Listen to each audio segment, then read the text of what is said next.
Buster makes the grade. Chapter 1. Mr. Rabbit was handing back some math quizzes to his class.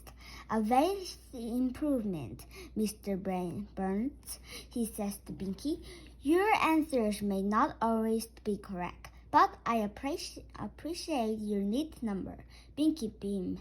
Sue Ellen was next. Coming along, Mr. Rabbit told her, but I don't think you shouldn't draw a little picture in the mangers even if you do have extra time. Sue Ellen brushed. Mr. Rabbit polished the cluster of desks belonged to Francine, Muffy, Arthur, and Buster. They were sitting up perfectly straight, with their hands folded in front of them. They were also holding their breath. Mr. Franskin, superb. You have indefinitely been practiced. Miss Crosswire, not bad, but you shouldn't break the habit of putting lines through your five. They are not dollar size. As for you, Mr. Reed, I thought you reviewed the multiplications tables. They can be the best of times or the worst of the times. Mr. Rabbit stopped for a moment, staring at the last paper. And here's yours, Mr. Baxter. He gave it to him without further comment. Ordinarily, Buster wouldn't have been pleasant to be spire enough to Mr. Rabbit's remark, but no comment at all seemed to feel even worse as Buster looked at the result. His ears quivered. Then he quickly folded up the quiz and put it in his pocket. Are you okay? Arthur whispered to him. Buster waved away incoherent.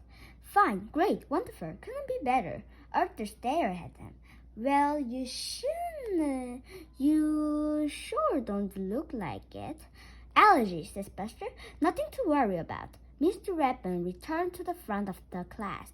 A few of you shouldn't be pleasant with your test result. The rest of you can still do better, more than most subjects. Math requires us to understand concepts and pay attention to these details. Some of you seem to have forgotten this. I'm reminding you because next Friday we will be having a math test on everything we've learned so far this year. The whole class groaned. Buster raised his hands. Yes, Mr. Baxter, says Mr. Rabbit. When you say everything, Buster says, does that mean everything? Mr. Rabbit nodded. Yes, and we already have several months of math behind us. Therefore, I suggest that you begin studying this weekend. Class dismissed. Everyone got up to leave, but as Buster headed for the door, Mr. Rabbit called out to him. Mr. Baxter, could I see you for a moment? Buster slunk over to his teacher's desk. Mr. Rabbit filled with some papers until everyone else had left.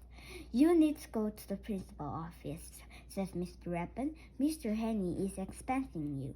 Buster sighed. Going to the principal's office was not good news. Not good at all. Chapter 2.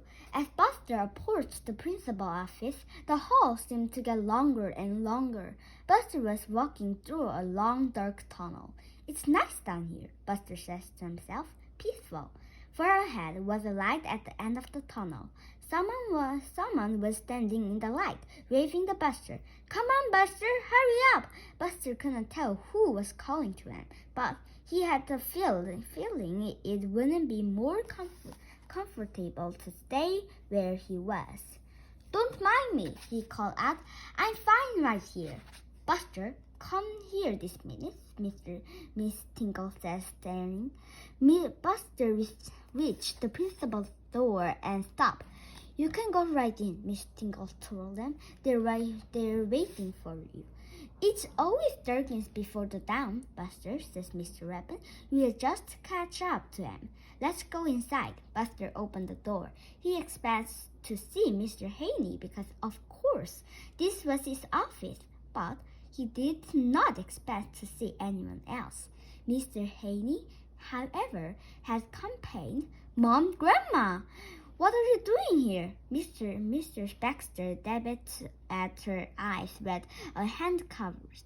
It's nothing to worry about, dear, she said nervous. Then she began to cry. It was bad enough to think of his mother crying because she had bumped her head or scraped her knee. But to see her cry in the principal's office was more than Buster could bear. I'll be okay, he told her. It'll be okay, he told her. I don't think Mr. Haney can really make you write anything 100 times. The principal's clearing his throat. Mr. Baxter, your mother isn't crying on her own behalf. Oh, Buster says quietly. Buster's grandmother patted her mother on the back. There, she said softly. Mr. Henry reached for a box of tissue and passed it to Buster's mother. Really, Mr. Baxter, he said, clearing his throat. It's not as bad as... He turned to Buster. Arthur, this is serious. He turned back to Buster's mother, but nothing a little elbow grease. He looked at Buster's again. Or maybe a lot of elbow grease can fix. Buster's ears began to drop. Mr. Haney frowned. Mr. Baxter, you have come to a turning point, a jerkins, a pivot moment in your young life. The choice you make now will have a lasting effect on your academic career. Therefore, these are not choices to make lightly. Mr. Haney pointed to a chair by his desk. Sit down, Buster. We have a lot to talk about.